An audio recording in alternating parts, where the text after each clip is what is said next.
మన Chiranjeevi vascular and multi specialty hospital దేశంలోనే best vascular and endovascular facilities and all multi specialty care. Hello everybody, అందరికీ నమస్కారం. యూజువల్గా ఒక డాక్టరు ఎందుకైనా మంచిది ఒక ఏజ్ లిమిట్ దాటిన తర్వాత కొన్ని టెస్టులు చేయించుకుంటే మీ వెల్బీయింగ్ కోసం ఇది చాలా అవసరము. ఇన్ఫ్యాక్ట్ ఒక ప్రాబ్లం వచ్చాక దాని రిలేటెడ్ టెస్టులు చేయించుకొని అప్పుడు ప్యానిక్ ఫీల్ అవ్వకుండా మెయింటెనెన్స్లో 30+లోనో 40+లోనో ఒక సెట్ ఆఫ్ హెల్త్ టెస్టులు చేయించుకుంటూ ఉంటే అది డెఫినెట్లీ చాలా హెల్ప్ అవుతుంది అని చెప్పారే అనుకోండి. వాళ్ళు అలాగే చెప్తారులే డాక్టర్లు, వాళ్ళదేం పోయింది, ఊరికనే ఎందుకు చేయించుకోవాలి టెస్టులు, అనవసరంగా లేనిపోనివి ఉన్నవి లేనివి ఆ టెస్టుల్లో బయటపడితే అప్పుడు భయపడి చావాలి, ఎందుకు వచ్చింది మేము చేయించుకోమని అంటూ ఉంటారు. కానీ నిజానికి అలాంటి వాళ్ళల్లో కొంతమందికి ఏదన్నా ఒకటి డయాగ్నోజ్ అయిందనుకోండి, చేతులు కాలేక ఆకులు పట్టుకొని కూడా యూజ్ ఉండలేకపోయిన సిచ్యువేషన్స్ కూడా బోలెడు ఉంటాయి. వీటి గురించి కాస్త డీటెయిల్గా మాట్లాడుకుందాం. మిమ్మల్ని భయపెట్టాలనో లేకపోతే ఎక్కువగా ప్యానిక్ ఫీల్ చేయాలనో కాదు, but let us know how this will help, last మినిట్లో మనం పొరపాటున అయ్యో ముందర చేసి ఉండాల్సిందే ఈ పని అని అనుకునే ఇలాంటి కొన్ని సిచ్యువేషన్స్ని డిస్కస్ చేద్దాం. బికాజ్ ఆయన క్లినిక్లో ఆయన ప్రాక్టీస్లో చాలా మందిని పేషెంట్స్ని చూస్తూ ఉంటారు కదా. So let us hear through him. మనతో పాటు ప్రముఖ గ్యాస్ట్రోఎంట్రాలజిస్ట్ ఉన్నారు, డాక్టర్ రవికాంత్ గారు. ఆయనతో మాట్లాడతాం. సార్ నమస్తే. నేను చెప్పింది కరెక్టేనా సార్? కరెక్టే. చెప్పండి సార్, మీ ఎక్స్పీరియన్స్లో కొన్ని సిచ్యువేషన్స్ షేర్ చేసుకోండి సార్. ఇప్పుడు యాక్చువల్గానండి కొన్ని హెల్త్ చెకప్స్ అన్నీ ఉంటాయి. సో ఒక 45 ఏళ్ళు 50 ఏళ్ళు దాటిన తర్వాత కొన్ని టెస్టులు రెగ్యులర్గా చేసుకుంటే మంచిది అనేది ఉంటుంది. సో 2 రకాల పద్ధతులు ఉన్నాయండి. కొంతమంది చాలా జాగ్రత్త పరులు ఉంటారు, సంవత్సరానికి ఒకసారి వెళ్ళిపోతారు, సరే అన్ని టెస్టులు చేసేయండి, ఏవేవి అవసరమో అన్నీ చేయించేసేయండి, అన్నీ చేయించేసుకున్నానని చెప్తారు, మళ్ళీ హ్యాపీగా వచ్చి మొత్తం చెకప్ చేయించేసుకున్నానని హ్యాపీగా ఉండేవాళ్ళు ఉంటారు. అన్నీ నార్మలే ఉన్నాయి. యూజువల్గా 100 మంది చేస్తే 99.9% అన్నీ నార్మలే ఉంటాయి. ఎందుకు? ఆయనకేం జబ్బు వచ్చేయాలి అట్లా జనరల్ చెకప్కి వెళ్ళారు కాబట్టి జనరల్ చెకప్లో యూజువల్గా ఏమి పెద్ద తేడాలు ఉండవు. చిన్న చిన్న తేడాలు ఉంటే వాటిని అన్నీ మనం ఎక్కువ పట్టించుకోవాల్సిన అవసరం కూడా ఉండదు. మనం నా హైట్కి నేను 78 కేజీలు ఉండాలనుకోండి, 79 ఉంటే రిపోర్ట్ అబ్నార్మల్ కింద లెక్క. కానీ దానికి విలువ ఉందా? విలువ లేదు. అదే నేను 150 కేజీలు ఉంటే that is something difference. So 2 abnormal రిపోర్ట్సే. మీకు అర్థమైందా? అసలు వెయిట్ అనేది నార్మల్ 78 అనుకోండి, నేను 79 ఉంటే అబ్నార్మల్ రిపోర్ట్, రెడ్ మార్క్ లో రావచ్చు. అది 150 ఉన్న రెడ్ మార్క్ వస్తుంది. దీనికి దానికి 2 అబ్నార్మల్ అనుకుని ఏడుస్తూ కూర్చుంటే ఇప్పుడు వెయిట్ అంటే 78కి 79 ఉన్నా ఏం పర్లేదని మీ అందరికి తెలుసు. అదే కొలెస్ట్రాల్ 100 ఉండాలి, 110 ఉంది అనుకోండి, అది రెడ్ ఫ్లాగ్ లో వస్తుంది. ఎల్డిఎల్ కొలెస్ట్రాల్ 100 ఉండాల్సింది 110 ఉంది అనుకోండి, రెడ్ ఫ్లాగ్ లో వస్తుంది. అయ్యి బాబాయ్ అని బెందులెత్తిపోకర్లా. సింపుల్ జాగ్రత్తలు చేసుకుంటే అట్లా, అరే ఏదో ఒకటి భయపడితే నా మనశ్శాంతి కోల్పోతానని చాలా మంది చేయించుకొని వాళ్ళు ఉంటారు.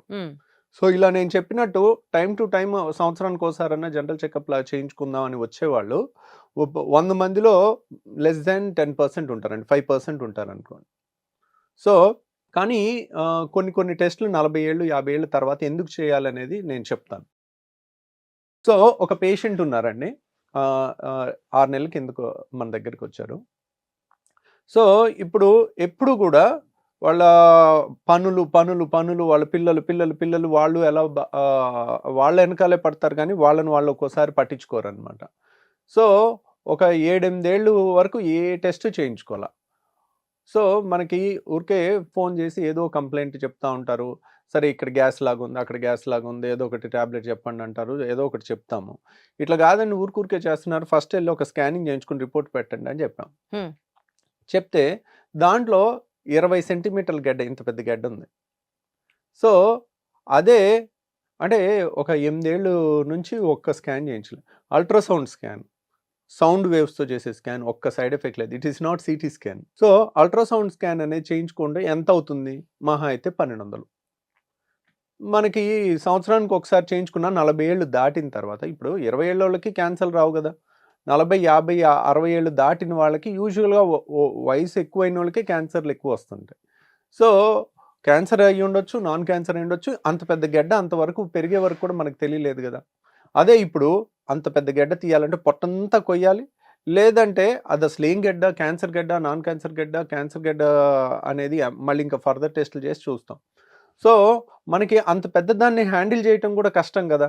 ఇప్పుడు రియల్గా ఏ ఫైనల్ స్టేజ్ క్యాన్సర్ అని వచ్చింది అనుకోండి, ఒకవేళ ఆపరేషన్ చేసి తీసినా ఒక్కోసారి కంప్లీట్గా క్యూర్ అవ్వచ్చు, క్యూర్ అవ్వకపోవచ్చు. మనకి సరే ఆపరేషన్ చేయించుకుంటాం, పెద్ద కోతన్నా చేయించుకుంటాం, కానీ క్యూర్ అవుతే అనే గ్యారంటీ అనేది ఉండదు. సో ఆ పేషెంట్కి ఏంటంటే అది క్యాన్సర్ అని వచ్చింది. అయ్యో. సో ఇప్పుడు ఇప్పుడు చూడండి ఎంత అన్యాయం జరిగిపోయినట్టు. సింపుల్గా ఇప్పుడు ఒక రోజులో అయితే ఇంత గెడ్డ ఫామ్ అవుతుంది కదా, 18 సెంటీమీటర్లు 30 సెంటీమీటర్ల గెడ్డలు. సో అది ఫామ్ అవడానికి ఖచ్చితంగా ఒక స్లోగా ఒక 1 to 2 years పైన పట్టుద్ది. మనం ఇయర్లీ చెకప్లో చేసుకున్న అది 5 సెంటీమీటర్లు 10 సెంటీమీటర్లు ఉన్నప్పుడు చేసుకుంటే ఆపరేషన్ తేలికైపోను, ఫస్ట్ స్టేజ్లో కనపడను, క్యూర్ అయిపోను. సో అలాని నేను ఇంకా మరీ ఎక్స్ట్రీమ్గా వెళ్ళి సిటీ స్కాన్ చేయించేసుకుంటాను, ఎంఆర్ఐ స్కాన్ చేయించేసుకుంటాను, ఆ స్కాన్ చేయించేసుకుంటాను, ఈ స్కాన్ చేయించుకుంటాను, ఇలాంటి నాన్ సెన్స్ స్కాన్లన్నీ కూడా అవసరం లేదు. అవన్నీ కాస్ట్లీ టెస్ట్లు. ఇప్పుడు ఒక సిటీ స్కాన్ అంటే 8,000 అవుతుంది, ఒక ఎంఆర్ఐ స్కాన్ అంటే 8,000 అవుతుంది. అనవసరంగా మీరు డెసిషన్స్ తీసుకోకూడదు. జనరల్ చెకప్లో మామూలుగా ఏమి ఉంటాయంటే సిబిపి అంటే కంప్లీట్ బ్లడ్ పిక్చర్, అంటే మనకి రక్తం ఎంత ఉంది, ఎనిమియా ఉందా లేదా, రక్తహీనత ఎంతమంది లేడీస్కో ఉంటుందండి. వాళ్ళకి తెలీదు, నీరసం నీరసం నీరసం నీరసం అని కూర్చుంటారు. వాళ్ళకి 12, 13 బ్లడ్ ఉండాలి. 10 ఉంటుంది నార్మల్ అనుకుంటారు, 10 నార్మల్ కాదు, 12 ఉండాల్సిందే.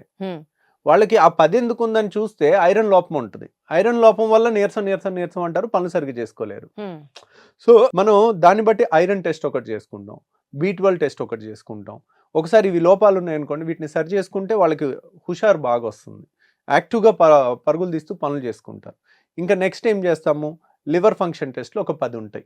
10 కలిపి ఒక మైక్రో డ్రాప్ ఇంత చుక్కలో ఇస్తే ఒకేసారి 500 600 అవుతుంది. అది చేసుకున్నాం అనుకోండి, మనకి ఆ 10 రకాల లివర్ టెస్ట్లు వచ్చేస్తాయి. ఆ లివర్ టెస్ట్లో 99% నార్మల్, ఓకే లివర్ సేఫ్ అని వచ్చేస్తుంది. కిడ్నీ ఫంక్షన్ టెస్ట్ అని ఉంటుంది. కిడ్నీ ఫంక్షన్ టెస్ట్లో ఏముంటుంది, క్రియాటినిన్, యూరియా, యూరిక్ యాసిడ్, ఈ 3 టెస్టులు చేసుకున్నాం అనుకోండి, అమ్మయ్య kidney test perfect. Urine test, ఇవన్నీ నేను చెప్పేవన్నీ పెద్ద కాస్ట్లీ ఉన్నాయి కాదు. కంప్లీట్ బ్లడ్ పిక్చర్ అంటే 150 రూపాయలు. అన్ని ఒక బ్లడ్ శాంపుల్లోనే అయిపోతాయి, అన్ని ఒక్క బ్లడ్ శాంపుల్లోనే, ఒక బ్లడ్ శాంపుల్లో అన్నీ అయిపోతాయి. తర్వాత ఫాస్టింగ్లో వెళ్ళి కొలెస్ట్రాల్ ఇచ్చేసాం అనుకోండి, 40-50 ఏళ్ళు దాటిన వాళ్ళు లిపిడ్ ప్రొఫైల్ ఒకటి చేసాం అనుకోండి, అవి దాంట్లో LDL కొలెస్ట్రాల్ ఎంత ఉందనేది చూసుకోవాలి, 100 లోపు ఉండాలి, అదొకటి చూసుకుంటారు. తర్వాత షుగర్ ఉందా, తర్వాత బీపీ చెకప్ ఒకసారి చేసుకుంటాం. బీపీ అనేది మనకు రూపాయి ఖర్చు లేదు, అది అలాగే ఎక్కడికి వెళ్ళినా చేసుకోవచ్చు, ఇంట్లో అయినా బీపీ మిషన్ పెట్టుకుని చేసుకోవచ్చు. సో లివరు, కిడ్నీ, సిబిపి చేసుకున్నాము, CBP, LFT, RFT, liver function test, kidney function test. తర్వాత కాల్షియం టెస్ట్ ఒకటి చేస్తాం. కొంతమందికి కాల్షియం తక్కువ ఉన్న ప్రాబ్లమే, ఎక్కువ ఉన్న ప్రాబ్లమే, కాబట్టి కాల్షియము, సోడియం, పొటాషియం ఎలక్ట్రోలైట్స్ అంటారు, ఇవి చేస్తాము. ఇంకింతే. ఇవి చాలా వరకు ముఖ్యమైన blood test, core of the blood test. ఇవి చూసుకుంటే చాలండి.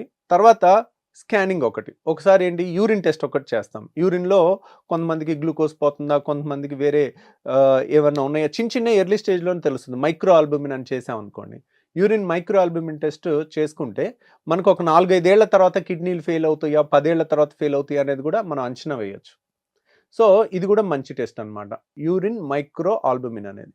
ఇది కూడా జనరల్ చెకప్లో పెట్టుకోవాల్సింది. తర్వాత ఇంకా నెక్స్ట్ ఏముంది, అల్ట్రాసౌండ్ స్కానింగ్, సింపుల్ స్కానింగ్ 1200 రూపాయలు. ఇలాంటివి ఏదన్నా క్యాన్సర్లు కానీ, గడ్డలు కానీ, సిస్ట్లు కానీ, పొట్టలో ఏది ఉన్నా పొట్ట మొత్తం స్కానింగ్ అయిపోతుంది. పొట్టలో ఎన్ని అవయవాలు ఉంటాయి చెప్పండి, ఇటు లివర్ ఉంటుంది, లివర్ కనపడుతుంది, ఇటువైపు స్ప్లీన్ ఉంటుంది, స్ప్లీన్ కనపడుతుంది. పేగులు అంత పర్ఫెక్ట్గా కనపడకపోయినా అల్ట్రాసౌండ్ స్కాన్లో ఏదైనా పెద్ద పెద్ద గడ్డలు అలాంటివి ఉంటే కనపడతాయి. తర్వాత గర్భసంచి కనపడుతుంది, యూరిన్ బ్లాడర్ కనపడుతుంది, తర్వాత 2 కిడ్నీలు కనపడతాయి. సో మనకు పొట్టలో చాలా వరకు సింపుల్గా అయిపోతాయి. సో అదే అల్ట్రాసౌండ్ స్కాన్ బ్రెయిన్కి చేయలేము, ఎందుకు, ఎముక ఉంటుంది కదా, ఎముక లోపలిది కనపడదు సౌండ్ స్కాన్లో, అది సిటీ స్కాన్లోనే కనపడుతుంది.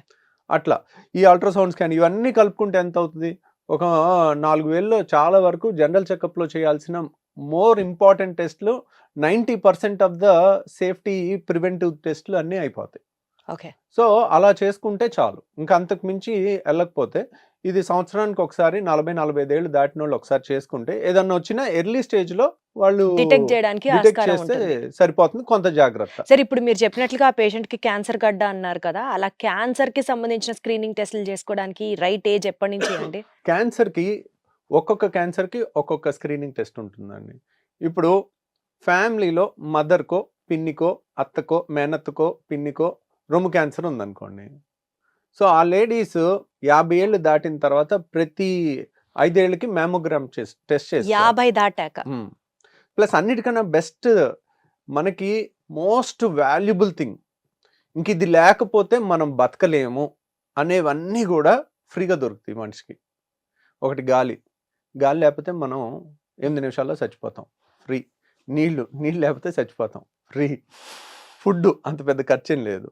సో అలాగే టెస్టుల్లో కూడా మోస్ట్ యూస్ఫుల్ టెస్టులు ఫ్రీయే ఉంటాయి. Weight free, BP free. So సింపుల్గా ఇలాంటివి తెలుసుకున్నారనుకో, ఇవి చిన్న టెస్ట్లు అని అనిపిస్తాయి, కానీ దే ఆర్ నాట్. మనకి ఏ ఖర్చు లేకుండా అందుతుండేసరికి దాని విలువ తెలియట్లేదు అంతే. కానీ మ్యామోగ్రామ్ అనేది ఒక్కోసారి 3,000 నుంచి 5,000 మధ్యలో అవుతుంది. డిజిటల్ మ్యామోగ్రామ్ 3D 2D అని రకరకాలు. సో అదంత ఖర్చు కదండి. సింపుల్ థింగ్, స్నానం చేసేటప్పుడు సబ్బు చేత్తో బ్రెస్ట్ ఎగ్జామినేషన్ చేసుకుంటే ఏ చిన్న గెడ్డైనా కనపడుతుంది. వాళ్ళు రోజు అదొక పద్ధతిగా చేసుకున్నప్పుడు స్నానం చేసే టైంలో జస్ట్ సబ్బు చేతికి ఏ చిన్న రోజు చూసుకుంటున్నాం అనుకోండి, ఇదేంటి ఇన్నాళ్ళు లేదు, ఇదేదో ఇంత చిన్న బొడిపిలాగా తగులుతుంది, అది that is the best test to prevent breast cancer. అది ఎవరు చేయాలి? పేషెంట్ తనంతట తను చేసుకోవాలి.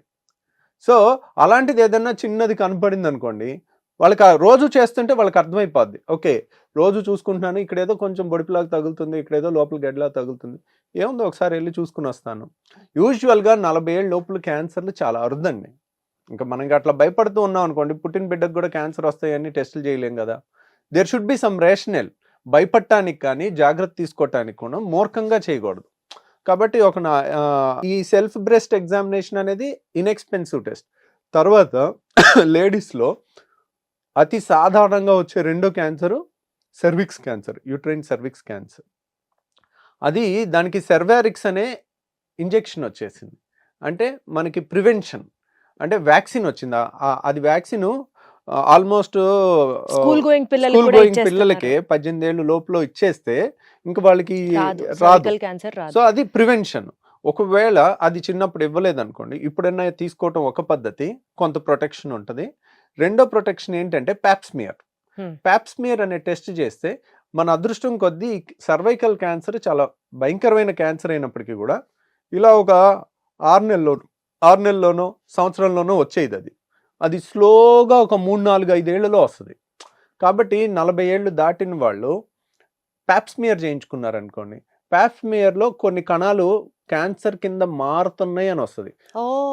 ఇప్పుడు క్యాన్సర్ కాని కణాలు ఉంటాయి, క్యాన్సర్కి మారిపోయిన కణాలు ఉంటాయి, మధ్యలో ఇంటర్మీడియట్ కణాలు, అలా స్టేజ్ వైజ్ వెళ్తుంది క్యాన్సర్. కాబట్టి ప్యాప్స్మియర్ చేసుకున్నాం అనుకోండి, ప్యాప్స్మియర్లో తేడా సెల్స్ కనపడినాయి అనుకోండి, ఓకే ఎర్లీ స్టేజ్ లో. ఎందుకు? అది కనపడిన తర్వాత ఇంకో 5-10 ఏళ్ళు టైం ఉంటుంది మనకి, అది కంప్లీట్ క్యాన్సర్ స్టేజ్ లో అయితే మనం క్యూర్ చేసేసుకోవచ్చు. ఇప్పుడు ప్యాప్స్మియర్ లో తేడా ఉంది అనుకోండి, దాంట్లో గర్భసంచి ఆపరేషన్ చేసుకుని ఫర్దర్ గా లోపలంతా క్లీన్ చేసుకుని చూసుకుని కొద్ది క్యాన్సర్ ఉన్నా దాన్ని కంప్లీట్ గా తీసేయచ్చు అనమాట. సో ఎర్లీ స్టేజ్ లో చేస్తాం కదా, ఏ ప్రాబ్లం ఉండదు. ఇప్పుడు అదే ఇంకా కొన్ని క్యాన్సర్స్ ఉన్నాయి. ఇప్పుడు టెక్స్ట్ బుక్ గైడ్ లైన్స్ అని గూగుల్లో చూసుకుని చేసుకుంటే అన్నీ కరెక్ట్ తెలియదు. ఫర్ ఎగ్జాంపుల్ చెప్తాను, అమెరికాలో ఆర్ యూరోప్లో 50 ఏళ్ళు దాటిన ప్రతి ఒక్కరికి 5 ఏళ్ళకి 10 ఏళ్ళకి ఒకసారి కొలనోస్కోపీ చేయాలి. అంటే 20 కోట్ల మందికి లో ముసలోళ్ళు ఆల్మోస్ట్ 50 ఏళ్ళు దాటిన వాళ్ళు 20 కోట్ల ఒక 5 కోట్లు 3 కోట్లు ఉన్నారనుకోండి, 3 కోట్ల మందికి ప్రతి సంవత్సరం ప్రతి 5 ఏళ్ళకి కొలనోస్కోపీ అంటే అసలు ఎన్ని టెస్టులు చేయాలో. మన ఇండియాలో ఆ గైడ్ లైన్ లేదు. ఎందుకని? మన ఇండియాలో కోలన్ పెద్ద పేగు క్యాన్సర్ తక్కువ, అమెరికాలో 30 రెట్లు ఎక్కువ మనకన్నా. అంటే వాళ్ళు ఎక్కువ జంక్ తింటారు కదా సార్. అదే వాళ్ళ ఫుడ్. మనది ఫస్ట్ నుంచి వెజిటేరియన్ డైట్, ఆ జీన్స్ వల్ల అయి ఉండొచ్చు మోస్ట్లీ. సో కాబట్టి అక్కడ వెజిటేరియన్ తిన్నప్పటికీ కూడా వాళ్ళ జెనెటిక్ గా కూడా వాళ్ళకి ఆ ప్రెడిస్పోజిషన్.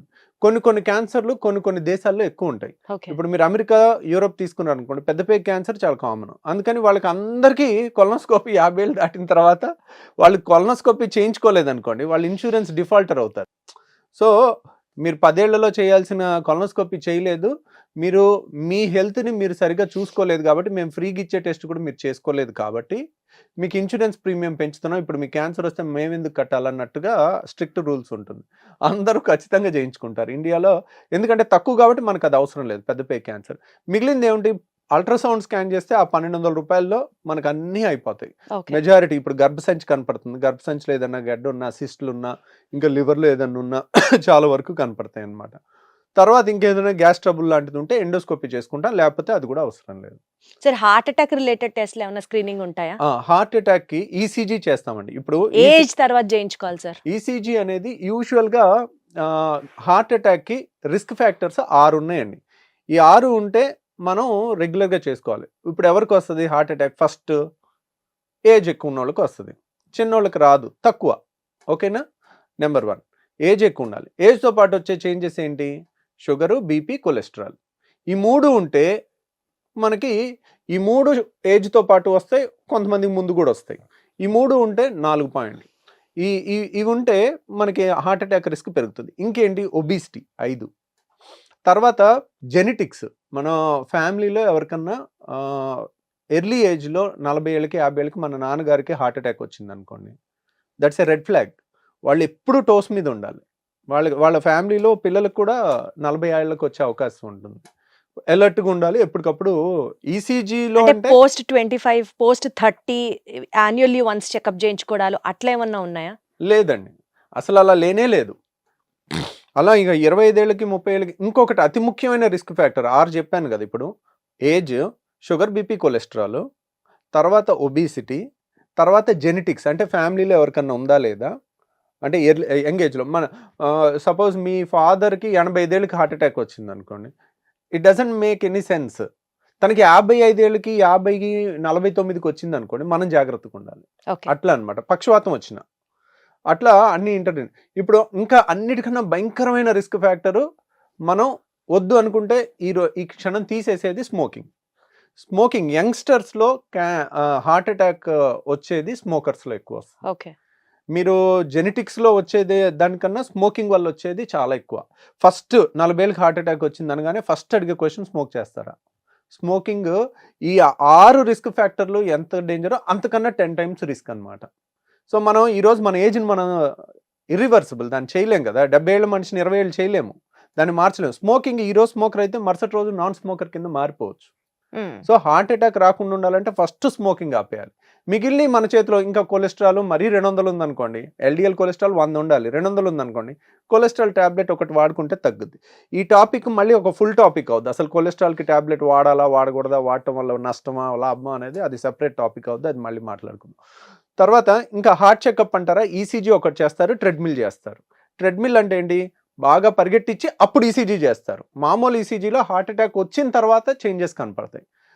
రాకుండా ముందే ఎక్కడన్నా బ్లాక్ ఉందనుకోండి, పరిగెట్టినప్పుడు ఈసీజీ చేస్తే మనకి దాంట్లో కొన్ని చేంజెస్ కనపడతాయి. అంటే ఒక 5 ఏళ్ళకో 3 ఏళ్ళ తర్వాత వచ్చే హార్ట్ అటాక్ పరిగెట్టినప్పుడు మనకి ఆ చేంజెస్ ఈసీజీలో కనపడతాయి. అది ట్రెడ్మిల్ టెస్ట్. ఎకో అంటారు. ఎకో అంటే హార్ట్కి మామూలు స్కానింగ్ చేస్తాం. ఇవి కూడా పెద్ద ఖర్చు కాదు.